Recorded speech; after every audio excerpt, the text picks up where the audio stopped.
quick intros. We've got a few folks here from Camus.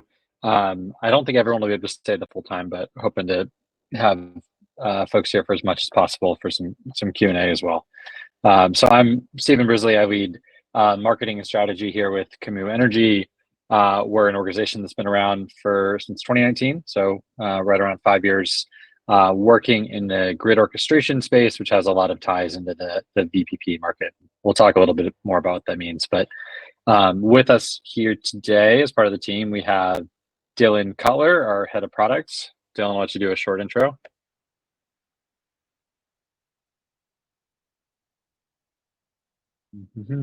Oh, sorry, muting. Sorry, Dylan Cutler. Thanks for having us. Yeah, I spent a bunch of 11 years at NREL prior to joining Camus, focused on DR optimization and electricity market design. So that's my background. Awesome. We also have Nathan Case, our commercial strategy leader and a former product manager, so he knows the product pretty well. So Nathan. Yep. Nice to meet y'all. As Stephen kind of mentioned, I worked on the product team for a while with Dylan and Emma, who you'll meet in a second. And then now work a little bit more closely with Stephen on the commercial end of things. Awesome. And then we have Emma, who will be likely joining a little bit later if she's able to make it. She's on the product management team as well and worked with Dylan at NREL previously. So I will get the slides shared up here, but I think I actually haven't been able to tune into, that's right. I have not been able to tune in live to one of these sessions, but I've watched a couple of the recordings from some previous ones. So Ben, thank you for making the recordings available to folks. I know we want to treat this as more of a conversation. So we do have some slides that I think can be helpful in understanding how we see the space and kind of our role in it. But we'll try to make sure we leave plenty of time afterwards for questions. But also I just encourage folks to feel free to throw questions in the chat, or you can use the raise hand function to be able to ask them live, whatever kind of works best. So with that, I will get this screen shared up here and we'll jump in. All right, so as I mentioned before, so we're Camus Energy. We've been around for about 5 years. Our focus is really on grid orchestration, which we'll talk a little bit more about what that means.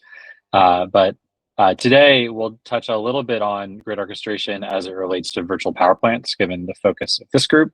I know I've been a member of the DER task force, which is one of the kind of ways in which I think this group was started a little while back. And so excited to see other folks here. One quick note, we serve electric utilities and utilities love their alphabet soup. And so I think as we are thinking about this space and as we go through this conversation, there's two acronyms that I wanted to make sure we're clear. I think a lot of folks probably know this already, but in case anybody does not, didn't want anybody to get lost in the soup here. So DER stands for Distributed Energy Resource. The way we think about it, it's kind of any local energy asset, such as rooftop solar, EV chargers, water heaters. It can be commercial or industrial loads that are flexible, anything that can be kind of managed to provide a grid service, which doesn't necessarily mean actually pushing energy back onto the grid. It could just be changing when it's consumed by various consumers. And then Derms is the software layer that has been kind of the term of art for a while around having utilities use software to control these DERs to be able to dispatch them in a way. There's also demand response management system, or DRMS, and there's a whole bunch of other acronyms. We have a nice little blog that gets into a lot of the wonky stuff here. So if folks are interested, we can send that around. In terms of the bigger picture of kind of the change that we are looking to help with here. So I think a lot of folks are interested in electrification and decarbonization, and these are two really large scale kind of changes happening to the industry writ large. And utilities are excited about this in many ways, nervous about this in others. And I think there's a lot of good work the utilities have done to prepare, but I wouldn't say that they're 100% ready. And so as consumers and businesses adopt the tens of millions of these DERs or local energy resources, the grid has to evolve to be able to manage the electricity demand growth and the other impacts of these on the grid. BNEF has an article that was looking at global costs for adapting the grid for this kind of change. And it is a pretty astonishing number. So that's 21 trillion globally. I think Kavala had looked at a study for California impacts by 2030 or 2035 that was in the like 30 to $50 billion range, if kind of doing the sort of status quo. And so utilities can't really afford to just take these dollars and pass them along to customer bills. They're going to need a way to lower the cost of this adaptation, or it's just going to become too expensive for ratepayers and for kind of energy consumers writ large. So one of the reasons why this is so expensive is because the grid is built to manage peaks. So I think a lot of folks here, many folks are probably familiar with this. I won't belabor it too much, but the concept is the grid has to be ready to serve maximum demand at any time. And there are certain actions that utilities are taking today and have taken to be able to help kind of shave or lower the peak demand across the system. So things like time of use rates, try to push energy consumption towards periods that aren't the peaks. There's also using Derms for things like specific kind of system-wide peak shaving applications. Neither of those two solutions necessarily consider what are the local capacity constraints. So if you think about the constraints of the grid, it's not that there is one big gigantic pipe that everything flows through and it's how big that pipe is. It is a whole series of constraints all throughout the grid. It can be a transformer that has a certain rated capacity. It can be the lines that are only able to kind of transmit a certain amount of energy. And it's a bunch of those smaller kind of constraints that aggregate together to form sort of what is the capacity of the grid. And so one of the big challenges is you can do things to try to manage this overall peak, but if you don't have insight into those smaller challenges and how the smaller kind of capacity constraints and how they ladder up, then it's really hard to tackle this problem.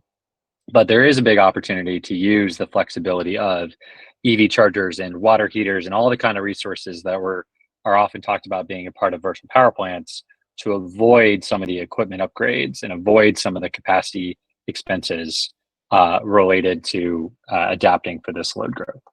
And that could save a lot of money for utilities. I think we can take some time later to talk about sort of utility business models and the rate-based model and all that if folks are interested, because it's an interesting nuance here around whether utilities actually care about saving money, which I will say that they do. Even the IOUs have some good reasons for doing some of this now.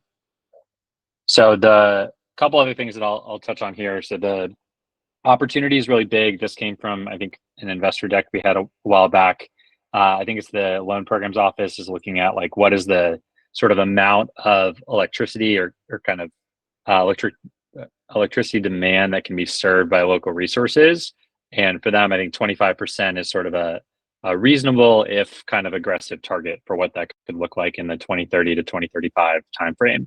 And utilities, I think we have seen a lot of interest from utilities in using these local resources to manage upgrade costs. We've also seen a lot of skepticism that can be done reliably and in a way that the utilities can trust in the same way they trust their infrastructure upgrades. But the big reason that this is one of the overarching challenges that we see for the work that we're doing and the concept of grid orchestration software is being able to understand what's happening in real time and day ahead on the grid, including all of those local grid constraints, and then how all of these DERs can be used to address that challenge. So I'll pause there for a second before we jump into any kind of questions from folks here.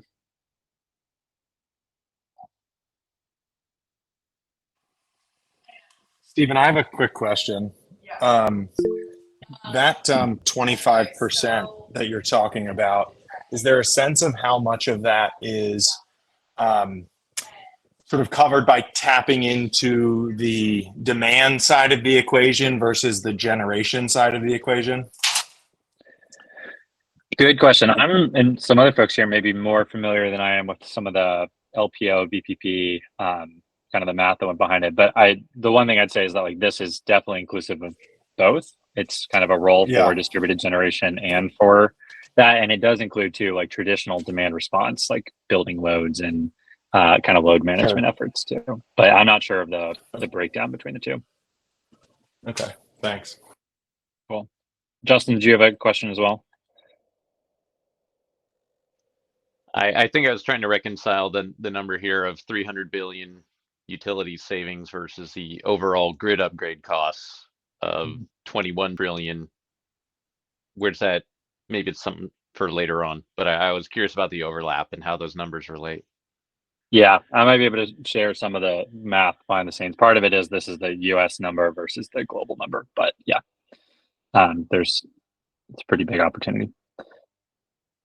Okay, I'm going to jump into a couple things here, but again, please feel free to jump in with questions as we go. But one of the pieces that when we're talking with utilities that we hear an awful lot is that utilities are looking to Derms, the kind of term that we talked about earlier, as the tool to manage these local resources. But I think if you look at like a SEPA article or even like an EI article, like the definition of Derms is very broad and there's a lot of capabilities of what that can do. The reality on the ground is when we talk to a lot of utilities, Derms have typically been really good at doing three things.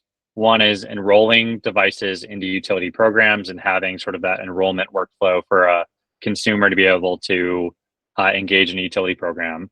The second is the actual integration with device vendors. So the API integration, for example, to a charge point charger and being able to connect the utility to that actual charger system through software to be able to send signals and have the charger react accordingly. And then the third is this kind of control of resources for system-wide peak management. That is far and away the most common, at least utility use case that we see when it comes to these Derms applications. The challenge is that the Derms that are kind of in the field today typically don't have great understanding of local grid constraints. That's been part of the promise of Derms, but not necessarily part of the reality for many utilities. So most Derm systems today don't have really any awareness of local grid conditions. So they aren't seeing what is the loading on a transformer or the loading on a particular feeder, or how does that compare to the rated capacity of those resources. There's often not really a great way to incorporate and take that DER data or the data from the resources and share that with the planning team who's making these long-term investment decisions. There are often like some more kind of de facto kind of on the side versions of what that looks like, but there hasn't been really a reliable flow between these Derm systems and those planning systems. And then the last one, which is one we can talk to a little bit, is this third-party aggregator question of if you take, for example, someone like a Tesla that is aggregating a bunch of power walls and getting those to participate in a wholesale market, for example, or getting them to participate even in a demand response program, there's not really visibility between the utility and what those assets are doing in most cases today. And often there's not even really like a carrot or stick incentive to kind of incentivize that data exchange between those parties. We can talk about that a little bit more, but I know there's a question. So is it Lavon? Yeah, that's right. I'm just curious if you can just explain just a little bit more on this idea of like not understanding like local grid constraints. Like, has that like led to, you know, some kind of issue where that's kind of been a problem? Like, what kind of issues does that sort of lead to? Just Yeah. learn. So I think one of the answers is like at low penetration of DERs, there's not a lot of like really concerning problems that come up from adoption of these resources, typically because the utility has always been pretty good at managing certain levels of load growth. So if you have like some EVSEs that are EV charging equipment that's installed at a number of customers' homes, they'll go in and that'll be installed. They may be able typically the transformers are sized such that they can absorb a certain amount of that. We have started to see a number of issues where below a certain transformer, they'll have 2 or 3 EVs installed where the utility doesn't even get notified that those EV chargers are being installed because it's not often a requirement in the same way distributed solar might be. And then you see stress or problems on that upline transformer and the upline equipment. And so again, at like small levels, that becomes like a 1Z, 2Z problem. But as more and more of these resources come up, those start to happen more often at the edges of the grid, and they start to have larger scale impacts on bigger, more expensive, more supply chain constrained equipment. But Dylan, Nathan, anything y'all want to add? I was just going to add like another example that we've run into with a few customers is kind of on the other end of the spectrum with a lot of distributed solar or larger front of the meter solar resources. backflow through certain pieces of equipment on a given feeder is a concern for those utilities, because in some cases it's like the equipment wasn't designed to support that. In other cases, it's backfeeding across the TD kind of the transmission distribution interface is just kind of contractually not okay. And so they're interested in continuing to support a feeder. I'll jump into Cameron's question right there. If the feeder is like, the transmission system, brings the electricity, drops it down from high voltage to medium voltage through the substation. And then there's usually 2 to, 10, multiple feeders are the kind of arteries that take the medium voltage out to the service transformers, where it drops to, the 480, 120 voltage that feeds our homes or buildings. Is kind of a very simplified explanation there. But jumping back, so the at a certain point, you've got enough distributed solar that you're pushing kind of backwards through the system in a way it wasn't maybe originally designed for. And so, but a lot of the utilities are interested in supporting more DERs, kind of to keep the customers happy, and in some cases genuinely wanting to support renewables and kind of keep costs down, a whole bunch of different reasons. And so they're looking at what's called flexible interconnections to allow PV systems to go in, but be kind of maybe managed at some few hours of the year. And so that's another place where those are kind of more local grid constraints where, typically you would never think about, just take as much solar generation as you possibly can, but there's actual physical limitations sometimes that at high penetrations, there's other ways to maybe manage it, so we can continue to get a lot more solar in the system, but let the system evolve, because it can't quite keep up with some of this adoption. Thank you. Yeah, Jake, question? Yeah, I'm just kind of building on that. Thanks for that, Dylan and Stephen.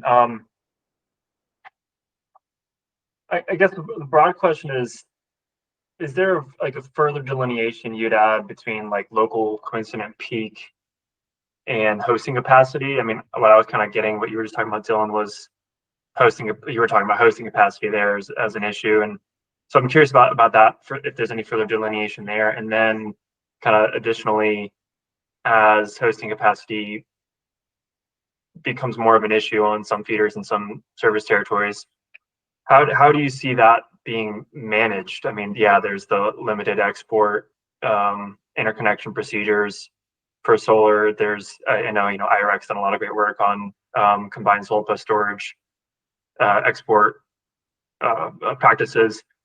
Are there other kind of methods or even DERs that you think like can be used to increase hosting capacity as well? I know some folks are looking at like VVO, Voltvar optimization deployments through like to continue the alphabet soup through like advanced distribution management systems, or ADMS. That's another receiving some attention on, if you can bring those inverter-based resources like solar into that VVO like the Voltvar kind of management, that's another way to kind of increase some hosting capacity. But I think the flexible interconnection approach is pretty interesting, and yeah, the solar plus storage, managing kind of timing of that generation actually hitting the grid is another one. What about just good old energy efficiency?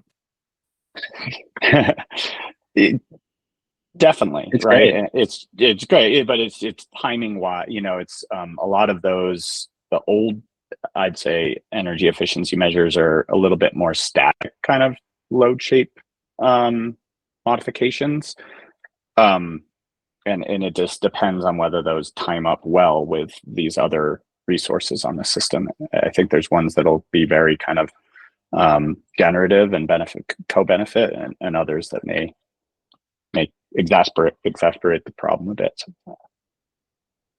Yeah, and there's like, it makes me think of, I think it was like Con Ed in New York had the Brooklyn Queens demand management program, which was one of the like, I don't know, earlier stage non-wires alternative sort of capital deferral use cases. where they were trying to prove that out in more of a DER focused lens. And in reality, I think the first portfolio they had of that was something like 70 or 80% of the megawatts that they did in that was through energy efficiency. And it was primarily looking at like, these are the hours of the days when we have constraints. These energy efficiency actions can help permanently decrease loads in those places for those periods of time. So like, I think energy efficiency can have a great role in managing a lot of this, but there's also like, you know, some of those challenges also the timing of it can shift around based on the behavior of what the loads are. And so I think it's a bit of a portfolio approach of some things that are flexible needing to really be a part of that. Cool. Wyatt's got a question here, but I may keep jumping along, but Dylan, I don't know if you've got. I'll just put it in text. Okay, perfect. That sounds great. Thank you. All right, I wanted to jump in a little bit on what it is that Camus does sort of at a high level. So there's, when we talk about grid orchestration, we see something that's a little bit different than the traditional Derms platform. And that's because it's really based in this foundation of understanding real-time grid awareness and then being able to put that forward in an operational way from forecasting. So one of the major capabilities we're trying to help utilities gain is the ability to see both real-time or sort of pseudo real-time and forecasted grid conditions all the way down from the DERs behind the meter up to the substation in a way that ties into existing software systems. So like Dylan mentioned the ADMS, which I'll show on a chart here in a minute, is sort of like the core operating system for many of the larger investor-owned utilities. And one of the important pieces is if we're going to help utilities sort of see DERs and see the resources as supporting core operations, it needs to be tied into the same systems they're using to manage grid conditions hour to hour and day to day. And so we typically start with this ingestion of utility data, ingestion of device level data to be able to pull together what is more of a real-time view of what's happening on the grid. And that's really where we start with the foundation. And then we look to fill data collection gaps, which is where we get to more of a real-time view. And then even going out to 8 or 24 hours ahead in forecasting down at the meter level of exactly what loads are going to look like. And then the idea is if you have that foundation of awareness and forecasting, then you want to be able to move on to reliably being able to dispatch all different types of DERs, including those managed by the third-party aggregators. So earlier when I was talking to the example of like Tesla managing power walls for a certain reason, like a wholesale market or a statewide program, you need to have some way to be able to incentivize them to work with the distribution utility and to be able to ideally share data back in to be able to see what that looks like. And then the last part here, we don't actually get into Camus, we don't get into like true system planning. But one thing that is important is being able, we talked about this a little bit earlier, use the DER data and use the data that we're pulling together to inform system planning. Because especially if you want to use resources to lower the cost of grid upgrades, that only works if that's built into the plan. Otherwise, the utility says, hey, we put aside this amount of money to build these infrastructure upgrades, and they go and do it. And then it doesn't matter if you have the flexibility to be able to do it, you've already installed the infrastructure. And vice versa, the utility can't really plan to do all that unless they trust and they have confidence that the operations team can really put it into action and be able to reliably use these resources as alternatives to at least some of the infrastructure upgrades. So it's this combination going kind of from awareness to forecasting, control, and planning insights that's really the crux of what we're thinking about. And then this forms the foundation for how we'll talk about engaging with VPPs here in a second. Awesome. Wanted to spend a couple minutes to get a little bit wonky here in the alphabet soup. We won't spend a ton of time, but if people do have questions, we can kind of jump into this a bit. So first, we wanted to start with a point of view of some of the utility software systems that influence DER management. So in the navy blue here, these are systems, quote unquote, that utilities use that kind of influence how they manage DERs. So there's the ADMS up top, which is what Dylan had mentioned earlier. This is sort of the core operational system for many utilities. Some have would say they just have a DMS or kind of a less advanced version of this. There's this GIS and connectivity box to the right of that. that is typically like the kind of map-based view or geospatial-based view of where assets on the grid are located and how they're connected to each other. So if you want to be able to see what this transformer is downline from this feeder is downline from this substation based on certain switching parameters, like you need that kind of standard operating or kind of the standard model and connectivity model for the utility. This is what the grid looks like. And then there's the reality of there's often switches that are used to be able to change how power will flow. And so there's kind of a as operated or real world view of that as well, which gets a lot trickier. A couple of the other pieces here, there's SCADA, which is typically the both kind of data acquisition and the controls layer for a lot of the traditional utility equipment. And so this is often what the utilities are using in their hyper secure environments to dispatch devices that they can control. That's kind of the traditional utility equipment. Then to the right of that is the AMI, or the advanced metering infrastructure, which is typically the kind of infrastructure that's gathering data from the meters of everyone's homes. And then to the right of that is where we get to this DRMS or DERM space. So DERM is what we talked about early on. DRMS is a little bit more of the old school load control approach for demand response programs, but is in a kind of a similar bucket. So you've got those systems. There's also this big box on the right that we have for the planning pieces. In reality, it's not quite as clear cut exactly the systems and all that for the dark blue boxes on the planning side, but there's kind of a whole planning workflow that the utility uses. Often it's fairly siloed from the left. So then yes, so for the light blue resources at the bottom, these are more of what we're talking about for distributed energy resources. So there's commercial and industrial, C&I, residential. These are just kind of arbitrary ways to bucket some of those. And yeah, front of the meter is FTM, which is going to be stuff that is not behind a kind of end consumer's meter, but is sometimes utility owned. Sometimes it's actually other resources that are selling to utility. But yeah, kind of need the whole alphabet soup piece here to understand it. And then the very bottom, I wanted to call this out because it's especially important for what we're talking about here. We have this DER aggregators bucket for non-utility virtual power plants and fleets. And so that's, again, the Tesla example I was bringing up earlier, if they're operating resources kind of separate from the utility, even if they're providing services, we consider that to be a non-utility VPP because it's not a direct control from the utility. There's also a lot of examples of things like EV fleet managers that may have a whole bunch of resources of school buses or school bus chargers that they're controlling and sort of managing, and they're optimizing their own kind of approach to those, but they can be used in a aggregated way to benefit the grid. And often those are folks that are looking at, if not already, participating in wholesale markets with the transmission operators or the ISO and RTO. So a whole bunch of stuff on here. We don't have to get into too much detail, but again, we can happy to help talk with folks at a later point. But the reason this matters is because there's a few gaps in this utility software space, at least is the way we see it. And so we've identified 3 of them here. So the first is that if you look at the grid edge, so thinking about all the resources at the edge, you think about the meter data that's being collected from everyone's meters. There's not a really scalable tie between those data points and the core operational system of the utility, the ADMS. So typically the ADMS is mapped down to kind of the mid-level of the distribution grid. So it won't have a mapping all the way down to every single meter. And instead it will end either at the transformer or at kind of a midline point. The reason for that, and Dylan, correct me if I'm wrong here, but like my understanding of that is largely have to do with managing complexity and sort of simplifying the power flow problem, like the true math problem, to be able to solve the power flow equations in a like reasonably quick, effective time. And I think also just there's a lot more changes that happen at the periphery of the grid. And so keeping that model accurate is also a little bit easier when you're not going all the way down to the edges. Dylan, anything you'd add there? Yep. Sweet.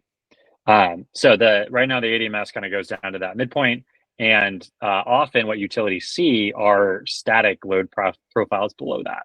So let's say it goes down to a transformer that serves 3 homes.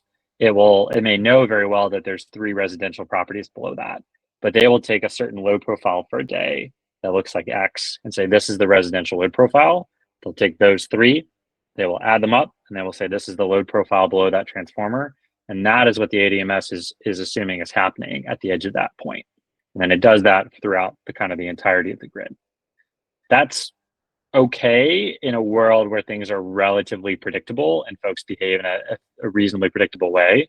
With the adoption of EVs and electric heat pumps and all these resources that are changing load profiles, that gets to be a lot trickier. And that gets to be a lot less effective to be able to use these static load profiles.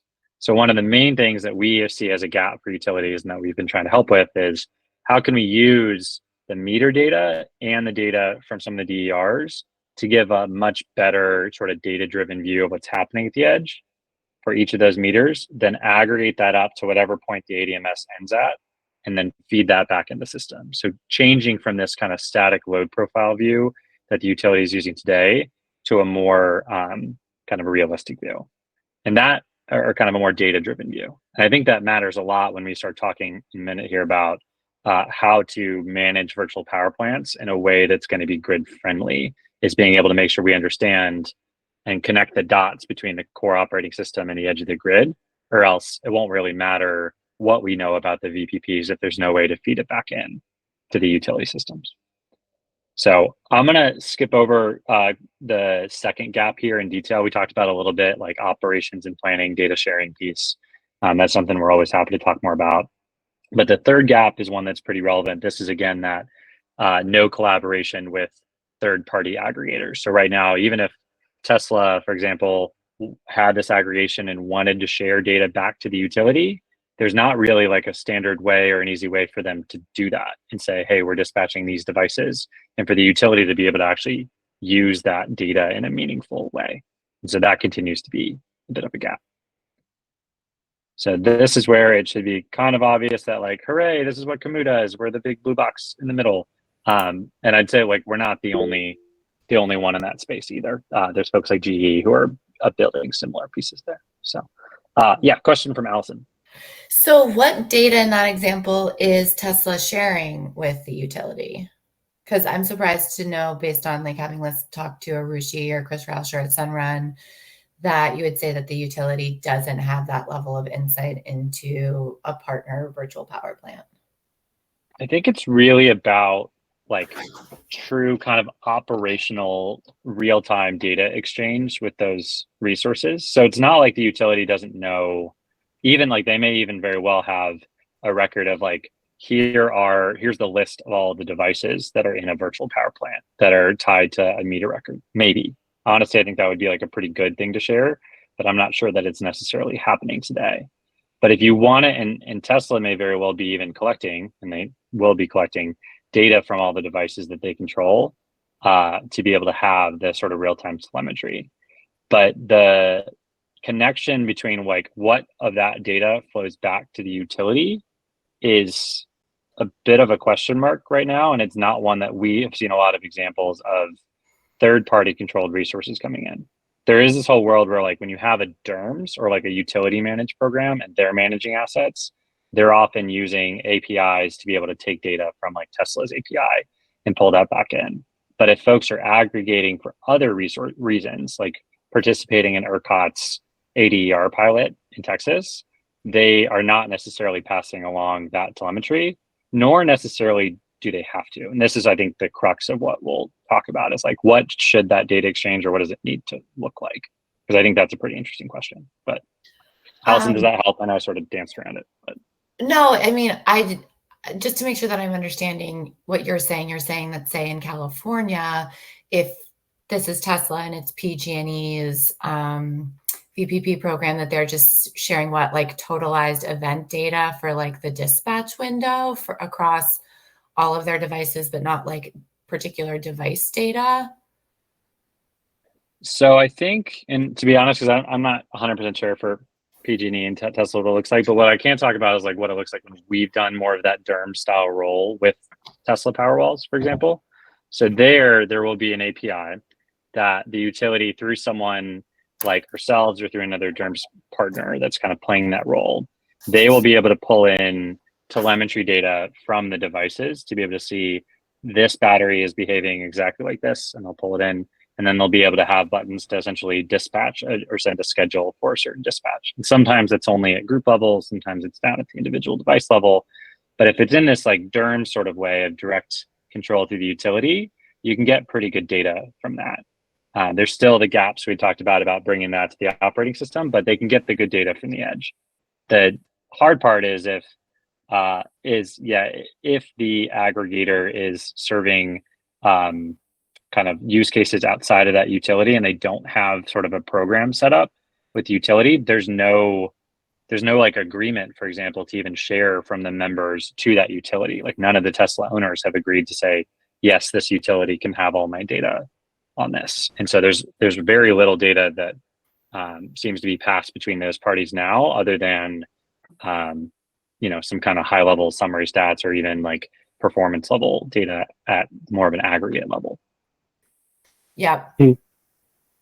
Stephen, I think you'll probably actually get to this a bit later in the presentation, but because there's a couple different ways that, at least internally, we classify VPPs, for the VPPs that aren't basically being paid from the utility, they don't have incentive to share like device level data with the utility. Whereas if it's a VPP that the utility is in essence compensating the utility for, then they're going to be able to get that data. So that's usually kind of where you see the difference.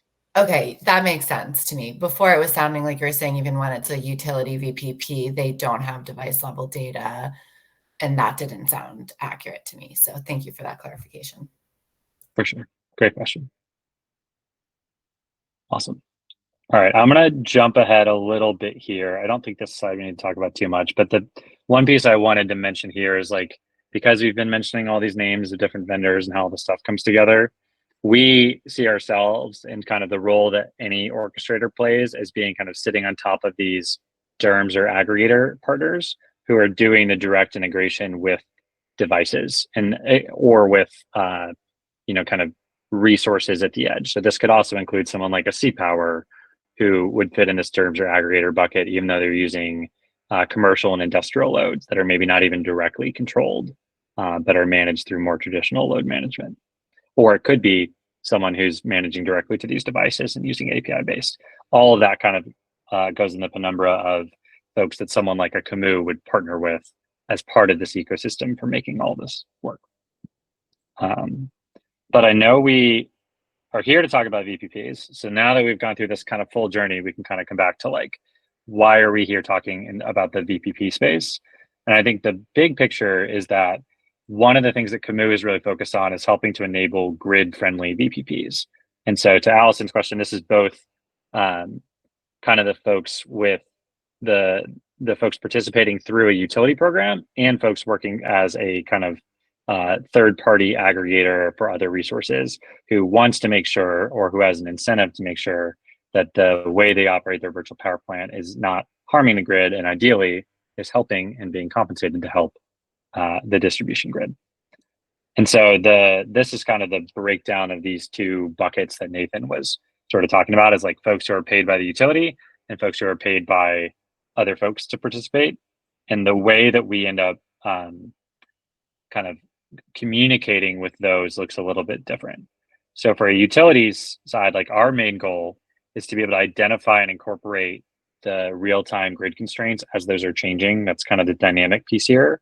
And then be able to take that into account or pass along those signals in a way that a Derms partner, aggregator partner can take those into account to be able to serve the needs of the grid. So like the example we gave early on about like you get a bunch of EVs that are starting to overload distribution transformers. One of the ways that we would work with somebody who's an aggregator there to help is by being able to say, hey, this is the limit that you can dispatch these specific EVs because they are below this grid constraint that is here, this specific transformer constraint. And then within that, the aggregator or the kind of Derms partner can go ahead and basically optimize their dispatch across those devices within those safe operating envelopes. And in a perfect world, or like as you start looking maybe a little bit further up in the system, maybe it's a feeder level constraint or something where there's now whole groups of resources below, that's where ideally we can help kind of communicate broader constraints that give a little bit more wiggle room for those VPP aggregators to optimize across more resources for what is charging when and what is consuming when, or on the flip side, managing some of the generation constraints for things like distributed solar. The third-party operated side on the right gets a little bit different because the utility isn't dispatching devices themselves, and so really the focus is about kind of sharing those safe operating envelopes so that the way that a third-party aggregator dispatches a VPP, even if they're doing it for a wholesale market service or for something not related to that distribution utility, still doesn't cause inadvertent or harmful impact on the distribution utility. And the big question here that has not been answered yet is like, why does a third-party operated VPP need to care about kind of impacting the distribution grid? Like, is it a requirement to be able to participate in wholesale markets, which is one of the things talked about right now in PJM? I think the proposal there is for a third-party operators participating under FERC 2222, for them to be able to provide these services, they have to have like a kind of a sign off or a check off way with the distribution utility to manage that. And so these operating envelopes would be like the maximally flexible way to do that. Or there could be a carrot instead of the stick, which is that the distribution utility provides an incentive for them being able to dispatch in a grid accretive or grid helpful way, or at least avoiding harm. So I wanted to pause there for a second and see if that is clear to folks, or there's questions on sort of the ways those two different groups of VPPs might operate in this like grid friendly mode.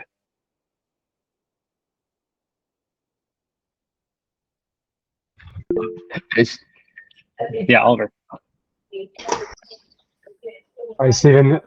Yeah, I had a question about the utility operated model. So you guys are obviously providing sort of effectively constraints around which the system operator can choose to, I guess, dispatch DERs in the VPP.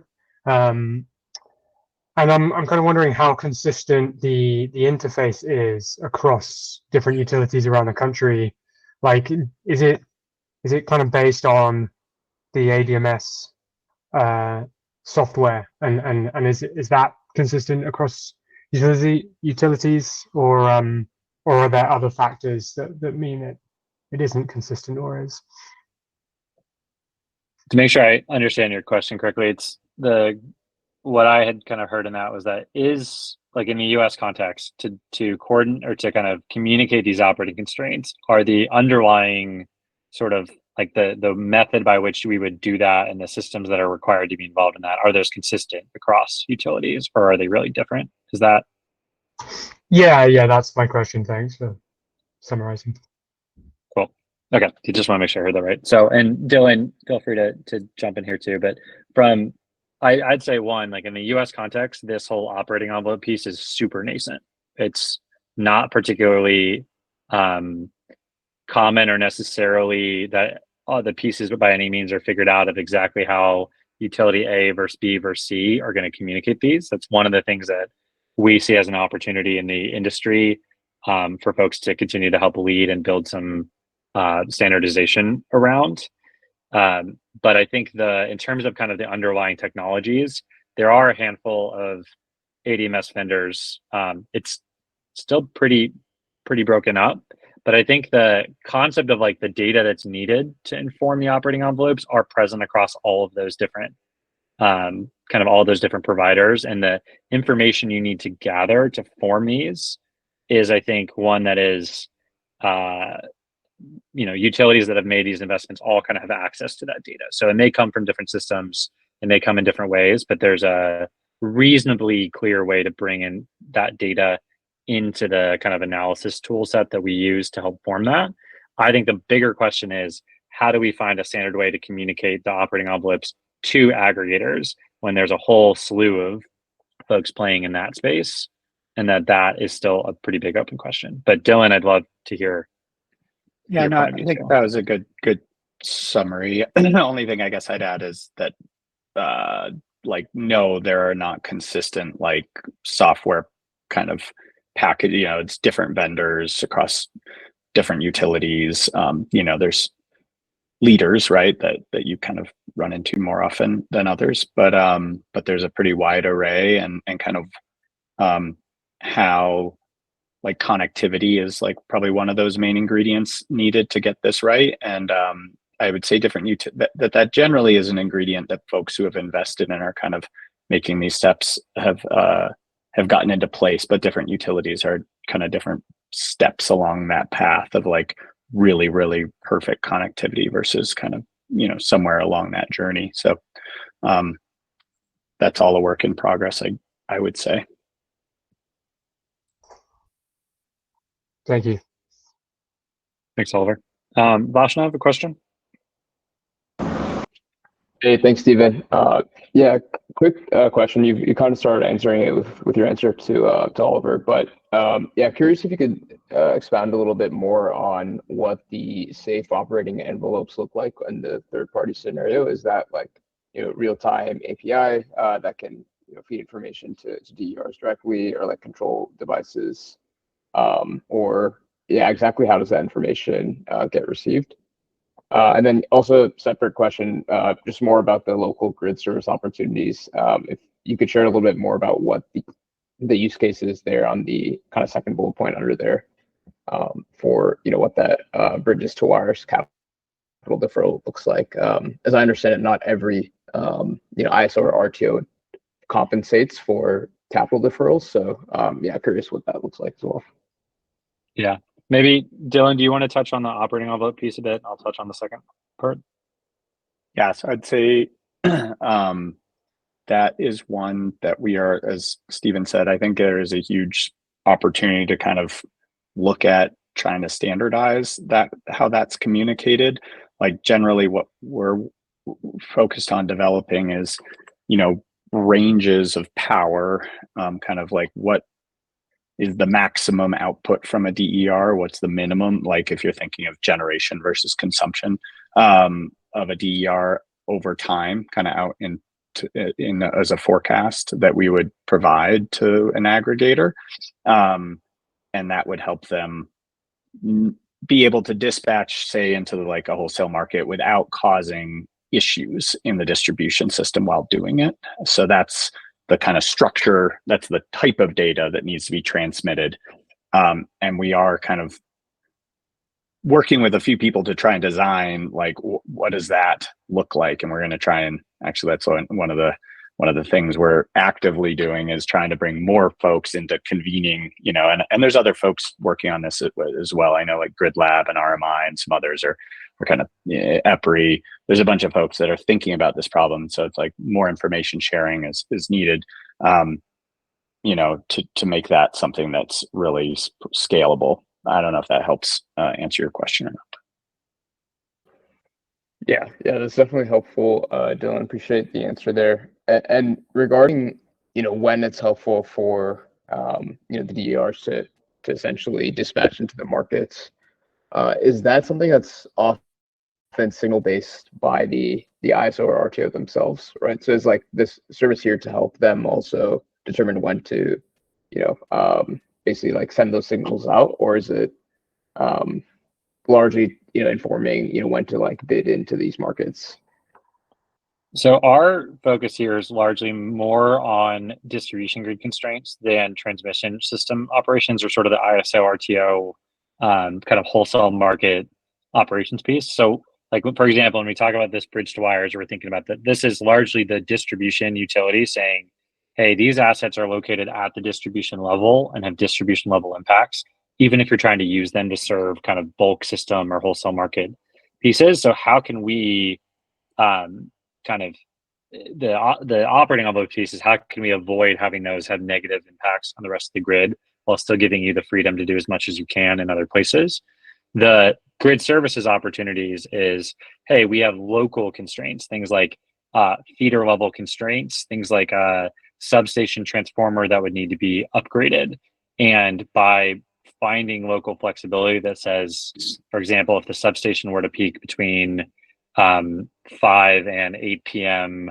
Every weekday, if you have something that can every day reduce load between 5 to 8 p.m., and that is something that you can reliably use and count upon, that may be something the local distribution utility says, hey, we are going to procure capacity from your resource instead of paying for this upgrade, and we're going to pay you for that, but we need to be able to call upon it all the times that we need it.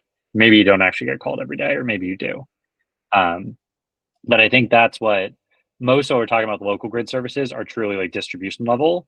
And so we, at least in Camus space, we haven't been as focused on kind of when to dispatch for wholesale market or for transmission level services. It's more about enabling those to happen without impacting the distribution grid negatively. Does that help? Yeah, very helpful. And I think that answers both questions. Thank you both. Thank you. All right, we only have like 5-6 minutes here. There's a couple of questions here, or a couple more slides here. This is like kind of colorful and like the first grade version of utility VPP, like third party VPPs, what it all looks like, which is that like the world that we're helping progress towards is one that has both, not one or the other. And that many resources can be participating in, honestly, even potentially a mix of these opportunities. But just something that's like, hey, we want multi VPPs, we want VPPs, kind of maximizing the flexibility of these local resources to the benefit of the community. And then the last couple of things here, I won't get into much detail on this slide, but sometimes we get the question of like what are we like actually selling to utilities, or like what are they buying that's helping them do some of these pieces, and like what's the overall use case? The biggest thing when we're focused on working with utilities is we're trying to help them bolster reliability, and we're trying to help them save money or increase affordability for their members. And that's true for both public power utilities and for some of the investor-owned utilities, even with some of the capital kind of prioritizations that they have. And so there's a lot of features and capabilities that we build that are focused on these two areas. And so much of our communication with utilities is around how can you help use these assets and use some of the resources that form up a VPP in a way that's going to help deliver both of these outcomes. And then with that, I think we've got maybe 5 minutes left for a couple other questions if folks have a few questions.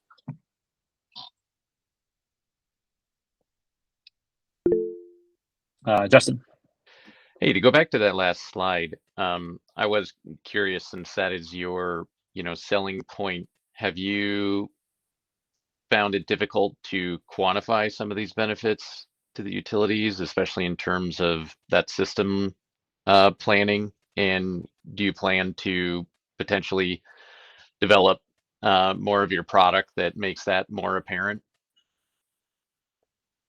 It's a really good question, and I think you may have kind of like read our minds a little bit there. But yeah, it's even over the last, like, I'd say the last year and a half too, we've like, one of the benefits of bringing all the utility data that we try to pull together, having a connectivity model, looking at that, is instead of saying kind of in a vacuum, like you could save money here, we can do a lot more of, hey, if you have a 7% growth rate or a 15% growth rate in these communities, which assets are going to be kind of hitting their limits first, and what is the cost of those upgrades?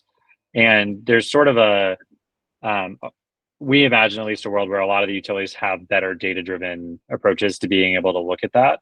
And again, it's not the full kind of system planning study that like a full planning team would do, but it can at least point to places where there's opportunities for deferral, or where places where the load growth is going to be so high that it's not really an option, like you're going to have to put in equipment, which is very much the case in certain places. But yes, I think there's definitely a big focus on kind of how do you actually bring numbers and quantify the opportunity for utilities to feel comfortable. Yeah, no, I'll just quickly note that, like, yeah, definitely agree that some of like the connectivity and being able to like tie all this together and look at these constraints is stuff that we've just kind of really starting to crest the hump on. And the like quantifying the value from like mitigation strategies has been stuff we've done kind of on the like a desk study so far, so not fully like in the product. And that's definitely stuff we need to figure out what level of that's valuable to utilities actually in our software versus like them just having more data to do than further analysis with. Yep. Larry with a question.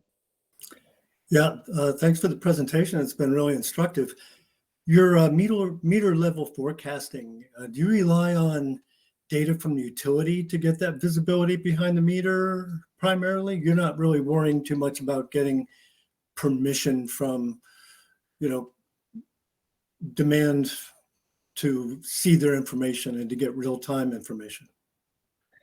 It's kind of a bit of a mix. So like when we think about doing meter level forecasting, one core data source that we pull in is the meter data that's coming from the utility. And so that'll be basically the like net load, whatever's being passed through that's going to go to a billing system. We'll get the same kind of view of typically every 15 minutes what that loading looks like. And that's something that the kind of consumer, the member, depending on the utility model, has sort of, it's their data, but it's something they share with the utility for sake of operations.